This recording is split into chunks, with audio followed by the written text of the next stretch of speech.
Welcome to the Galactic Academy of Sciences, where even the smartest beings in the universe take a decade to master basic quantum neural linkage. But of course, then came the humans. I adjust my photoreceptors as I address the new batch of interspecies scholars.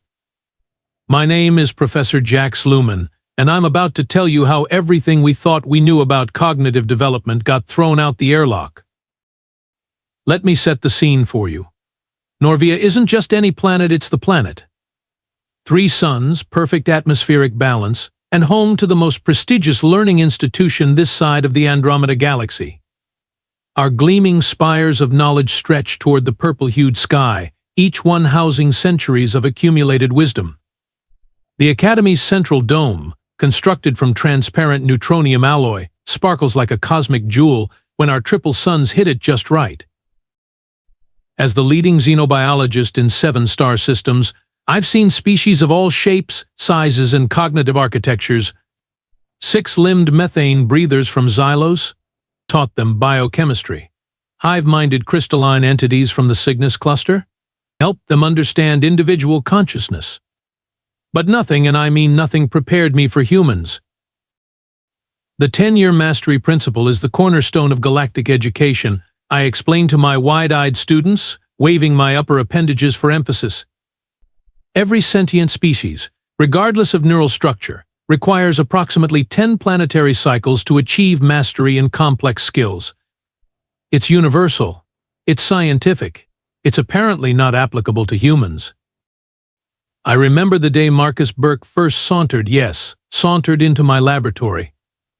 While most new arrivals shuffle in with appropriate humility, this human walked with the confidence of a Zolarian war chief. Pink-skinned, only 2 arms, and that ridiculous patch of keratin fibers on top of his head. He looked fragile, temporary, and completely unremarkable. "Professor Lumen, an honor to meet you," he said, extending one of his limited appendages in that bizarre human greeting ritual. "I'm especially interested in your neural link quantum computation course. When can I start?" I blinked all 4 of my eyes simultaneously, a rare occurrence that my species reserves for moments of extreme surprise or digestive distress. "My dear human," I replied with what I hoped was gentle condescension, neural link quantum computation is typically a decade-long course of study. Most beings don't even attempt it until they've been at the Academy for at least 3 years. Marcus just smiled, that strange horizontal stretching of the mouth that humans do, and shrugged. "I read some preliminary papers on the shuttle ride here. Doesn't seem that complicated. I think I can pick it up pretty quickly." Several of my colleagues within earshot produced the multitonal sound that serves as our version of laughter. Even I had to vibrate my tertiary air sac in amusement. "Well, Mr. Berk," I said, already plotting how to gently guide this overconfident creature toward more appropriate studies, "we'll see about that. The 10-year mastery principle has never been broken. Not by the rapid-thinking Arcturians, not by the pattern recognition experts of Epsilon Eridani, and certainly not by humans." "Yeah, I get that a lot," Marcus interrupted, still wearing that confident expression. "So when do classes start?" Little did I know that this seemingly ordinary exchange would lead to the most extraordinary 3 days of my 237-year teaching career. The day that would force us to rewrite every textbook on cognitive development in the known universe. And all because one pink, squishy human refused to accept our limitations. The faculty lounge buzzed with conversation when I brought up the new human student's ambitions. And by buzzed, I mean literal buzzing. Professor Grell from the linguistics department communicates through vibrations in his thoracic cavity. A human? Attempting neural link quantum computations? Oh, that's rich. Professor Nax Volter slapped 3 of his 7 appendages on the table, spilling his cup of fermented algae extract. "Their brains are so simplistic. No offense to your research interest, Jax." "None taken," I replied, dabbing at the spilled liquid with an absorption cloth. "But there's something different about this one. An unusual confidence." "They're all confident," snorted Professor Plex, her nasal ridges flaring with amusement. It's their most charming and fatal flaw. Remember that human last cycle who thought he could master gravitational field manipulation? He ended up floating upside down for 2 weeks before we could reverse the polarity. The entire faculty erupted in multi-species laughter. Even I had to admit humans had provided us with some memorable academic disasters. Perhaps, suggested a melodic voice from the corner, we should give this one a chance. All eyes, stalks, and sensory organs turned toward Professor Tolamin. The luminary elder rarely spoke at these gatherings, her glowing form usually content to observe. As the Academy's oldest living teacher at 842 years, when she offered an opinion, even the most stubborn academics listened. The universe, she continued, her bioluminescent skin pulsing with gentle wisdom, occasionally surprises even those of us who have studied it the longest. Fine, I conceded, but I'll start him with the absolute basics. The quantum computational matrix and its neural integration points, a material that even preschoolers on Vexar 9 can grasp. The next morning, I prepared my laboratory for Marcus's first lesson. I placed the neural interface helmet, a complex device covered in delicate sensor arrays and quantum stabilizers, on the demonstration table. Next to it lay a stack of preliminary texts, each one roughly the size and weight of what humans call a refrigerator. These are the foundational concepts, I explained when Marcus arrived, gesturing toward the intimidating pile. Most students spend their first year simply understanding these principles before even touching the interface helmet. Marcus picked up the top volume, flipped through several pages, and nodded. Quantum entanglement as a basis for non-local computational processes. Makes sense. Similar to some theoretical work back on Earth, though your implementation is fascinating. I blinked in surprise. You understand the concepts already? The broad strokes, sure. The details are new, but the framework is familiar. He set down the book and reached for the neural interface helmet. Can I try this on? I quickly moved between him and the device. Absolutely not. Direct neural quantum interfacing without proper preparation could permanently damage your consciousness. At minimum, it requires understanding the 13 protocols for neural shielding, quantum state isolation, and… Is it in these books? Marcus asked, pointing to the stack. Well, yes, volumes 3 through 7 cover the basic safety protocols, but… Great. I'll read those first then. And with that, he sat down, opened volume 3, and began reading at a speed that seemed implausible for organic visual processing.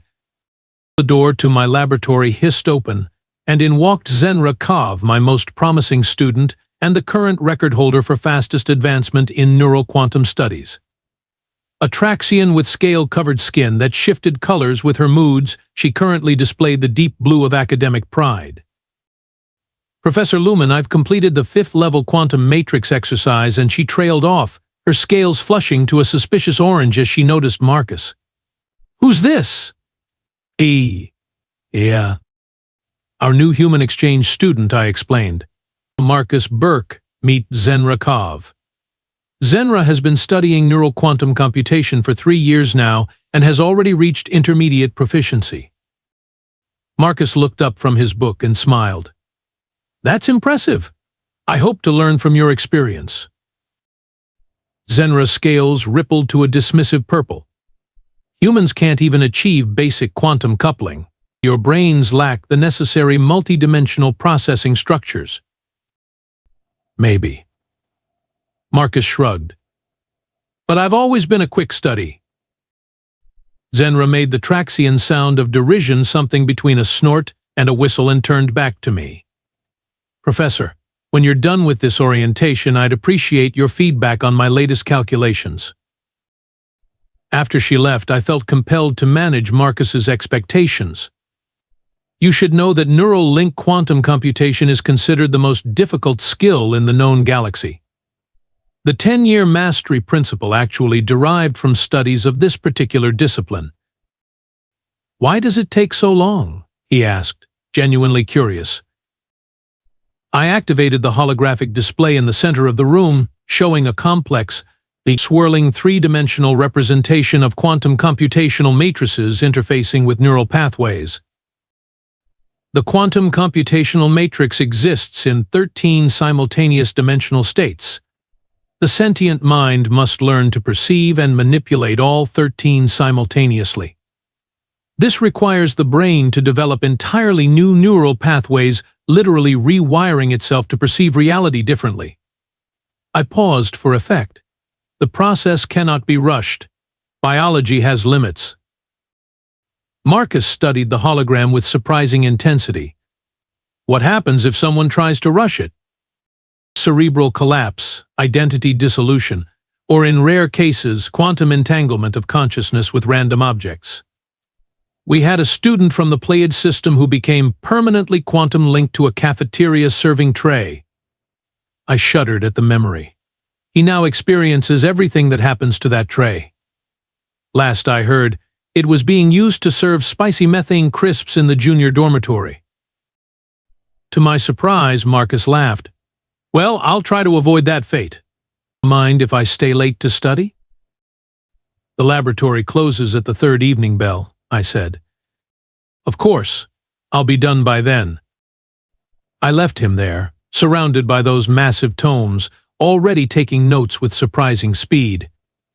An interesting specimen, I thought, but bound to hit the cognitive wall that all species encounter when attempting quantum neural linkage. How very wrong I was. That evening, Professor Tola found me in the observatory, where I was contemplating the 3 moons of Norvia as they danced their celestial ballet. The human, she said, her luminous form glowing softly in the dimness. There's something special there. You always see potential, I replied fondly. And you always see limitations. Her light pulsed with gentle amusement. Perhaps we're both right, in our ways. But I passed your laboratory this evening. And? He had finished all 7 safety protocol volumes.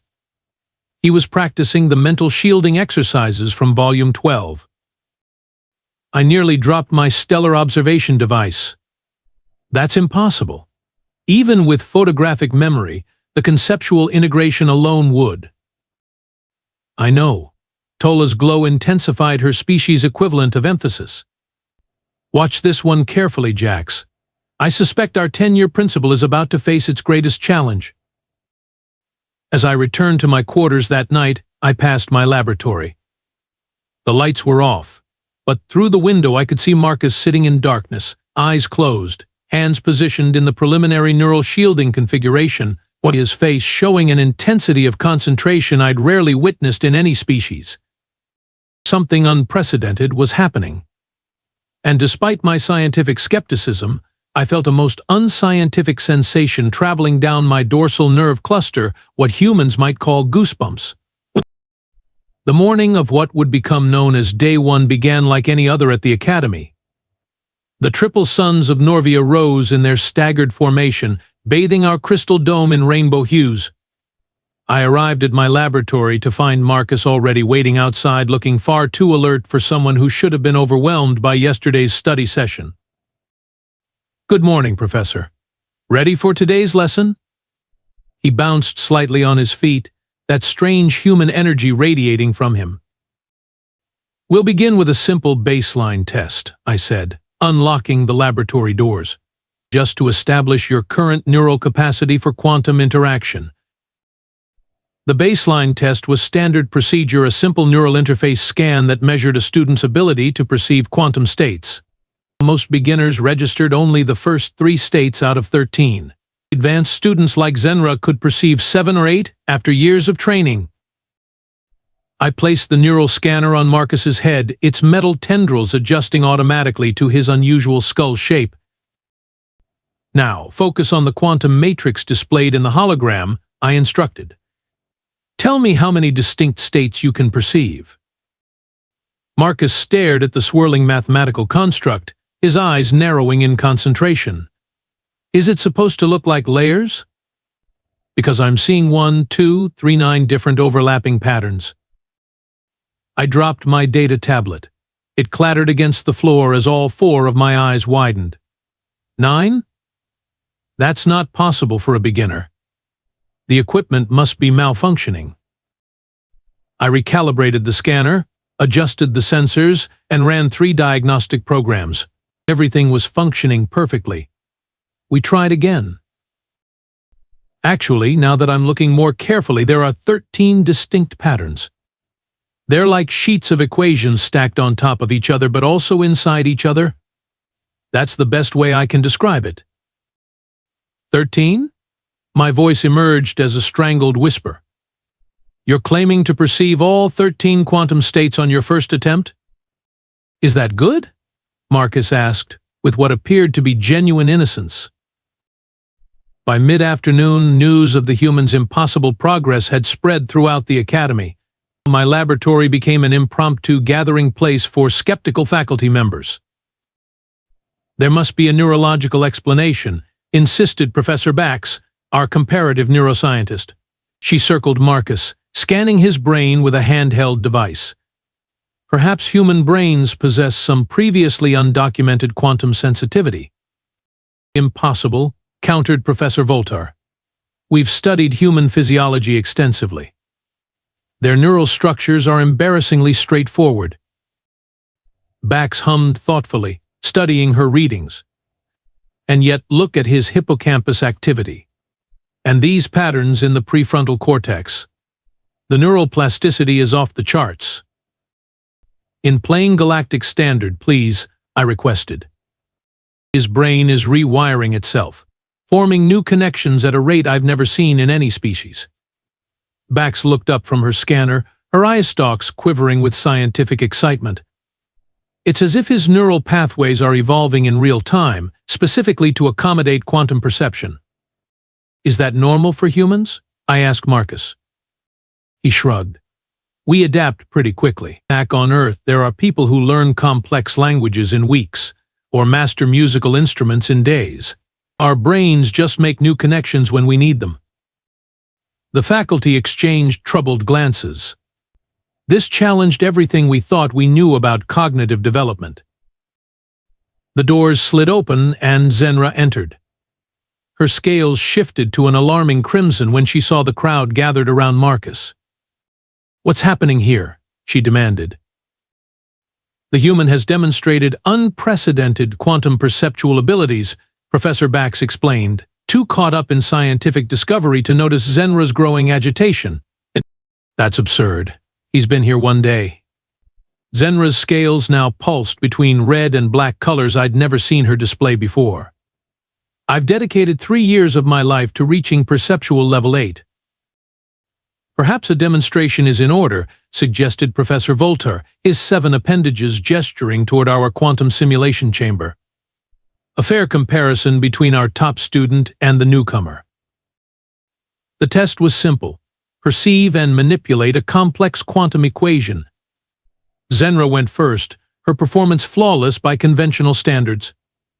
She successfully manipulated 8 quantum variables simultaneously, an impressive feat that had taken her 3 years to master. Then came Marcus's turn.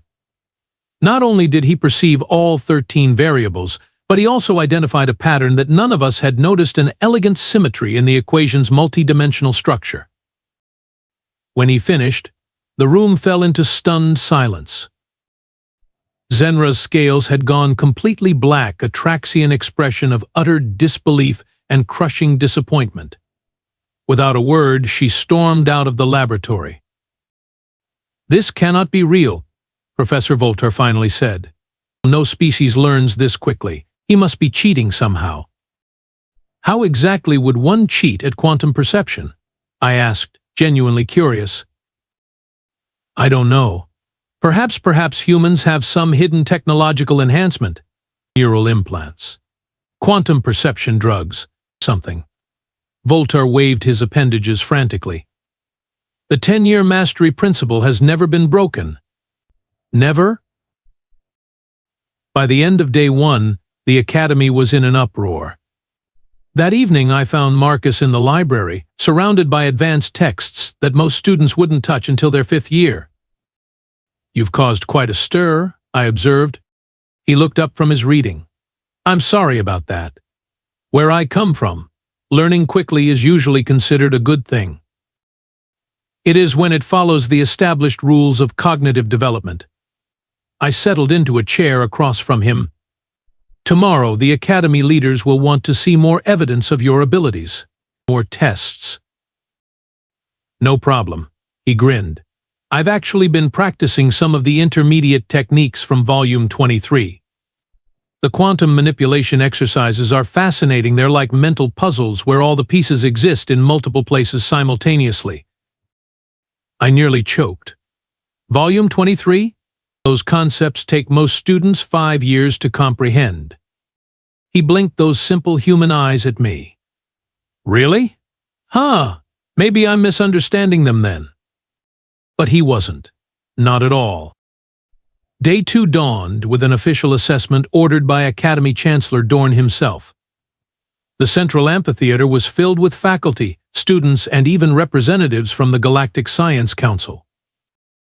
Marcus was asked to demonstrate intermediate quantum neural techniques, specifically the creation and manipulation of a sentient guided quantum computational matrix. When Marcus successfully generated a 13-layer matrix in perfect stability, Chancellor Dorn's tentacles writhed with agitation. This is an outrage, a mockery of our educational principles. The Chancellor bellowed, his ceremonial robes rippling with indignation. Summon the Traxian truth detector. This human must be employing some form of deception. The afternoon dissolved into chaos as more and more tests were administered. Each one Marcus passed with inexplicable ease. The more he succeeded, the more convinced many became that he must be cheating. By evening, an emergency faculty meeting had been called. I sat in the grand chamber with my colleagues as accusations flew like meteorites in a cosmic shower. He must have stolen advanced research. Perhaps it's a human collective consciousness secretly feeding him information. Maybe he's not human at all, but an infiltrator from beyond the galactic rim. Professor Tola's gentle glow pulsed for attention. When she finally spoke, her words cut through the hysteria. We face a simple choice, she said. Either accept that our understanding of cognitive development may be flawed, or cling to our theories and reject clear evidence to the contrary. One path leads to growth, the other to stagnation. Which will the great Galactic Academy choose? Her words hung in the air like suspended starlight. But while many pondered her wisdom, others were already drafting formal charges of academic misconduct against the human who dared to learn too quickly. Day 3 dawned with an ominous purple-red sky as all 3 suns aligned in what the superstitious might call an ill omen. The grand auditorium, a space normally reserved for graduation ceremonies and visits from galactic dignitaries, had been prepared for what the Academy Bulletin simply called a verification of human cognitive capabilities. In reality, it was a trial. I found Marcus in my laboratory, calmly reviewing the most advanced quantum neural text in our curriculum material typically reserved for 10th-year students on the verge of mastery. Are you ready? I asked. The entire Academy will be watching. The Galactic Science Council has even sent observers.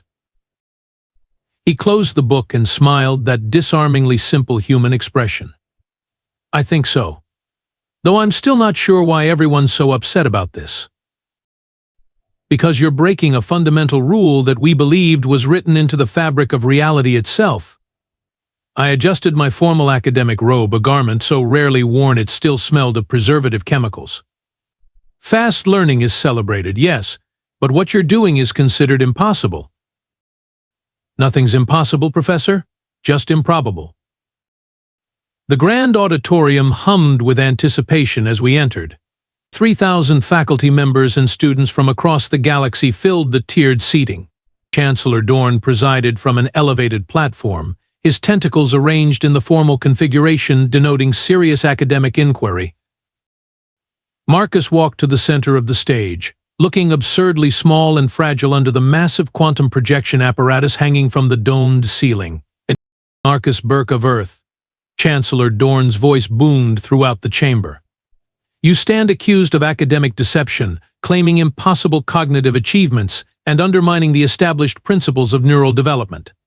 How do you respond? Marcus looked genuinely confused. I'm just learning the material you gave me. I didn't realize that was against the rules. A murmur rippled through the audience. The human's response was either refreshingly honest or infuriatingly naive. Today you will attempt to solve the Quadraxian quantum paradigm, announced the Chancellor. A quantum neural calculation so complex that only 16 beings in galactic history have successfully completed it all after at least a decade of study. The quantum projection apparatus hummed to life, displaying a 13-dimensional equation of such mind-bending complexity that many in the audience averted their sensory organs to avoid neural strain. I gasped. The Quadraxian paradigm was considered the ultimate test of quantum neural mastery. Even I had never attempted it. Begin, commanded Chancellor Dorn, a smug satisfaction evident in the rippling of his facial tentacles. Marcus stared up at the swirling mathematical nightmare. For the first time since his arrival, I saw uncertainty flicker across his features. The audience leaned forward collectively. Even Zenra, her scales now a deep blue of sorrowful vindication, seemed to hold her breath. Then something remarkable happened. Marcus closed his eyes. His breathing slowed. When he opened his eyes again, they darted across the projection with uncanny precision. I see the pattern, he whispered, though the room's acoustics carried his words to every corner. It's like a puzzle where each piece exists in multiple states simultaneously. But there's a symmetry to it, a rhythm. His hands began to move, guiding the interactive elements of the projection. Quantum variables rearranged themselves, shifted dimensions, merged and separated in ways that even experienced practitioners found difficult to follow. Professor Bax pushed forward through the crowd, her neural scanner aimed at Marcus. Extraordinary. His brain it's creating entirely new neural pathways on demand. Look at this prefrontal cortex activity. She projected her scan results beside the quantum equation. The human's brain lit up like a stellar nursery, new connections forming in real time, adapting specifically to the problem at hand. This is how they learn, she announced, her eye stalks quivering with excitement. Humans don't gradually build static neural pathways over years like most species. Their brains physically restructure themselves to match the pattern of what they're learning. Impossible, shouted Professor Volter. No biological system could rewire itself that quickly without burning out. And yet we're witnessing it, countered Professor Tola, her bioluminescence brightening with excitement. Their neural plasticity isn't just different in degree, it's different in kind. They don't learn despite their simple brains, they learn because of them. Less hardwired specialization, more adaptive generalization. Marcus continued his work, seemingly oblivious to the scientific revelation he had sparked. His fingers danced through the quantum projection, solving paradoxes and reconciling dimensional conflicts that most beings couldn't even perceive. After 23 minutes, a timescale so short it seemed absurd for such a task, he stepped back. I think that's it, he said simply. The auditorium fell silent as the quantum validation system processed his solution. A single tone rang out the signal for success. The Quadraxian paradigm had been solved. Perfectly. 3 days, I whispered, though in the perfect silence of the hall everyone heard it. Not 10 years. 3 days. The 10-year mastery principle, the foundation of galactic education for 12 millennia, he had just been shattered by a pink-skinned biped who'd been on our planet for less than a week. And that, my dear students, is how the 10-year mastery principle became the 3-day exception, I conclude, enjoying the wide-eyed wonder on the faces of my interspecies class. Or, as we now call it in academic circles, the human factor. It's been one full cycle since Marcus Berk turned our understanding of cognitive development upside down, inside out, and then restructured it entirely, much like the human brain itself, I suppose. The ripple effects continue to transform galactic education in ways none of us could have predicted. The Galactic Science Council now recognizes that intelligence isn't a linear spectrum with neatly ordered species climbing toward some universal pinnacle. Rather, it's a vast, multidimensional landscape where different evolutionary paths have created unique cognitive architectures, each with their own strengths. But Professor Lumen asks a tentacled student from the methane swamps of Rigel IV, does this mean humans are superior to other species? The question hangs in the air, delicate and potentially explosive. I chuckle, all four of my eyes crinkling with amusement. Superior? Hardly. The same neural plasticity that allows humans to learn quantum neural linking in 3 days also means they constantly forget where they put their personal items. Marcus once spent an entire afternoon looking for his data tablet, only to discover he was using it as a surface to write notes about looking for his data tablet. The class erupts in laughter, each species in their own unique way, from the crystalline chimes of the Andorians to the subsonic rumbles of the Jovian gas beings. Different, not superior, I continue. Humans adapt quickly, yes, but the Arcturians still process information faster. The Luminari, like Professor Tola, still maintain the longest information retention. The Traxian neural precision remains unmatched for certain applications. Speaking of Traxians, I spot Zenra at the back of my classroom, her scales now a contemplative green. She's changed since the events of those 3 days, transforming from Marcus's greatest skeptic to his most dedicated colleague. Her precision combined with his adaptability has led to breakthroughs neither could have achieved alone. The most remarkable outcome, I tell my class, wasn't just the discovery of human neural plasticity. It was what happened next. What happened next was something even more unprecedented than a human mastering quantum neural computation in 3 days. Marcus Berk, rather than basking in his achievement or returning triumphantly to Earth, asked a question that changed everything. Can I teach others to learn this way? The Academy's central courtyard now hosts what has become the most popular seminar series in our history. Under the triple suns of Norvia, a human stands surrounded by beings from across the galaxy, guiding them through cognitive exercises designed to stimulate neural plasticity. Your brains are different from mine, Marcus tells them, but all brains can adapt. The question isn't whether you can learn rapidly, it's how your particular brain needs to approach the challenge. Results vary widely, of course. No Arcturian has mastered quantum computation in 3 days. No Traxian has matched the human learning curve precisely. But learning periods have shortened dramatically across all species. What once took 10 years now often takes 3 or 4. Some particularly adaptive individuals have managed it in 18 months. The greatest intelligence, I tell my students as our class concludes, isn't about how quickly you can solve a problem. It's about recognizing when your assumptions about the problem are wrong.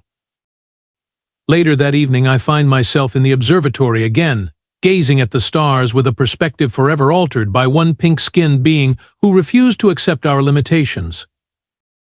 Professor Tola joins me, her gentle luminescence complementing the starlight. You're contemplative tonight, Jax, she observes. I was just thinking for 12 millennia, we've been exploring space, meeting new species, cataloging their capabilities and limitations. All that time, we thought we were expanding our understanding of the universe. Weren't we? She asks. We were documenting, not understanding. There's a difference. I gesture toward the galactic arm visible through our dome. How many other assumptions are we making? How many universal principles are simply waiting for the right species to come along and shatter them? Tola's light pulses with amusement. That, my friend, is why the universe remains eternally fascinating. From the courtyard below, we hear laughter, the unmistakable sound of beings from a dozen worlds sharing knowledge in ways we once thought impossible. I recognize Marcus's voice among them, alongside Zenra's distinctive Traxian trill and Chancellor Dorn's resonant tones. Former adversaries, now collaborators. You know what the humans call this ability of theirs? I ask Tola. This neural adaptability that let Marcus accomplish the impossible? What do they call it? Curiosity, I reply. Simple curiosity. The greatest force in the universe isn't gravity or even quantum entanglement. It's the simple, powerful drive to ask, what if? Why not? How does this work? And sometimes the most profound questions are the ones we never thought to ask until someone shows us that the impossible was merely improbable all along.